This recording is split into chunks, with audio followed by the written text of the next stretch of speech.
Assalamualaikum warahmatullahi wabarakatuh. Saya Ridarti Fathurrahmah, asal instansi SMA Negeri 1 Kragan, calon guru penggerak Angkatan 6 Kabupaten Rembang. Saya akan memaparkan tugas 1.1A8 koneksi antar materi tentang kesimpulan dan refleksi pemikiran Ki Hajar Dewantara. Menurut Ki Hajar Dewantara, pendidikan adalah tempat persemaian benih-benih kebudayaan di dalam masyarakat. Dasar pendidikan yang pertama adalah menuntun atau among. Pendidik hanya dapat menuntun tumbuh dan hidup kekuatan kodrat yang ada pada anak-anak agar dapat memperbaiki lakunya, bukan dasarnya, hidup dan tumbuhnya kekuatan kodrat anak. KHD 1936.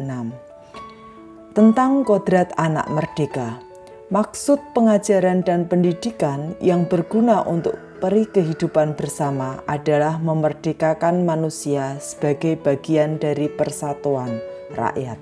KHD 1928. Menurut Ki Hajar Dewantara, kodrat anak adalah bermain. Pikiran, perasaan, kemauan, tenaga, cipta, rasa, karsa, pekerti sudah ada pada diri anak. Permainan anak dapat menjadi bagian dari pembelajaran di sekolah. KHD menganggap bahwa anak bukan kertas kosong yang bisa digambar sesuai dengan keinginan orang dewasa. Anak lahir dengan kekuatan kodrat yang masih samar-samar. Tujuan pendidikan adalah menuntun anak untuk menebalkan garis samar-samar agar dapat memperbaiki lakunya untuk menjadi manusia seutuhnya. Ada dua kata yang penting di sini, yaitu yang pertama menuntun, berarti adanya kolaborasi, kritis refleksif, komunikasi, kreatif, dan inovatif. Kata yang kedua adalah selamat dan bahagia, student well-being. Untuk mencapai tujuan selamat dan bahagia sebagai manusia dan kodrat masyarakat, ada tiga hal yang perlu dilakukan. Yang pertama adalah engarso sung tulodo. Guru adalah pendidik yang harus memberikan teladan. Ia pantas digugu dan ditiru dalam kutipan dan perbuatan. Yang kedua, ing madya mangun karso. Seorang guru adalah pendidik yang selalu berada di tengah-tengah para muridnya dan terus-menerus membangun semangat dan ide-ide mereka untuk pembangunan. Yang ketiga adalah tuturi handayani. Seorang guru adalah pendidik yang terus-menerus membimbing, menopang, dan menunjuk arah yang benar bagi hidup dan karya anak didiknya. Hal ini sejalan dengan asas trikon yang disampaikan oleh Ki Hajar Dewantara, bahwa pendidikan harus menganut trikon. Kon yang pertama adalah kontinu, bahwa pengembangan dilakukan secara terus-menerus dengan perencanaan yang baik dan berkesinambungan. Konvergen, pengembangan yang dilakukan dapat mengambil dari berbagai sumber di luar. Konsentris, pengembangan pendidikan harus dilakukan berdasar kepribadian kita sendiri. Tugas CGP kali ini adalah membahas tentang yang pertama. Apa yang Anda percaya tentang murid dan pendidikan di kelas sebelum Anda mempelajari modul 1.1? Menurut kami, pemahaman sebelum mempelajari modul 1.1, saya menganggap bahwa siswa seperti selembar kertas, di mana guru bisa memberikan tulisan berupa konsep, pengetahuan, dan tambahan materi pelajaran dari satu KD ke KD berikutnya. Ternyata pemahaman saya ini belum benar, bahwa siswa ternyata sudah memiliki pengetahuan awal dan memiliki potensi masing-masing. Tugas guru adalah mendampingi dan mengarahkan potensi tersebut agar lebih optimal, termasuk menebalkan laku baiknya dan memperhalus budi pekertinya. Pertanyaan kedua, Apa hal yang berubah setelah mempelajari modul 1.1? Hal yang berubah dari pemikiran saya adalah mindset yang berubah dari pembelajaran yang berpusat dari guru atau lebih banyak metode ceramah menjadi pembelajaran yang terpusat pada siswa dengan berbagai strategi pembelajaran seperti PBL, PJBL, jelajah alam sekitar, pembelajaran kooperatif, dan pembelajaran dengan bermain peran.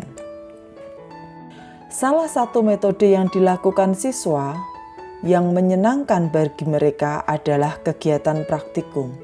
Kelebihan metode ini adalah berpusat pada murid, menyenangkan, dan sejalan dengan asas Trikon.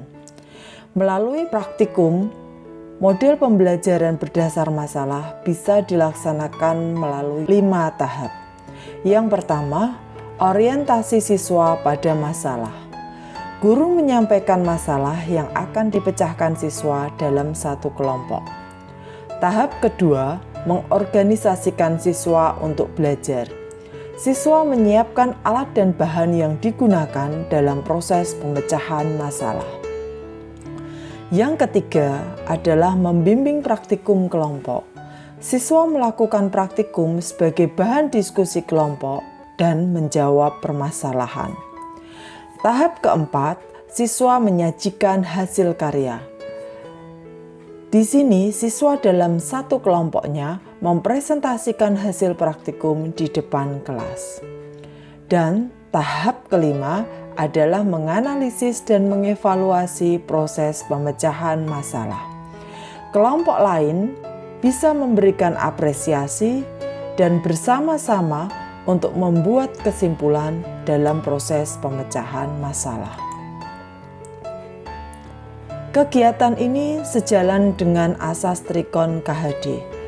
Yang pertama, asas konsentris, bahwa praktikum ini bisa mengeksplorasi bahan makanan sesuai dengan kebutuhan dan kemampuan siswa. Asas konvergen, reagen betadine merupakan sumber belajar yang mudah dijumpai di lingkungan sekitar siswa.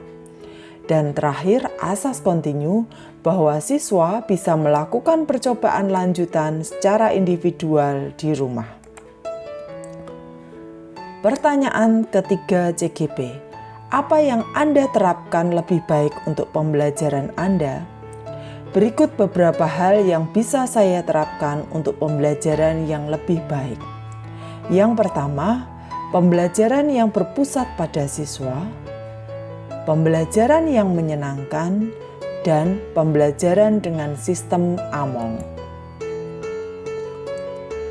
Terakhir, simpulan dan harapan yang kami sampaikan, bahwa tugas guru adalah menuntun segala kodrat yang ada pada anak-anak. Anak-anak lahir dengan kekuatan kodrat yang masih samar-samar. Dan tugas guru adalah menebalkan laku baik anak sesuai dengan sosiokultural mereka. Pembelajaran seyogianya berhamba pada anak atau berpihak pada anak. Jika setiap guru sudah menerapkan dasar pemikiran KHD, maka tujuan pendidikan agar tercapai keselamatan dan kebahagiaan bisa tercapai. Salam guru penggerak. Akhir kata, wassalamualaikum warahmatullahi wabarakatuh. Saya Rindarti Fathur Rahmah.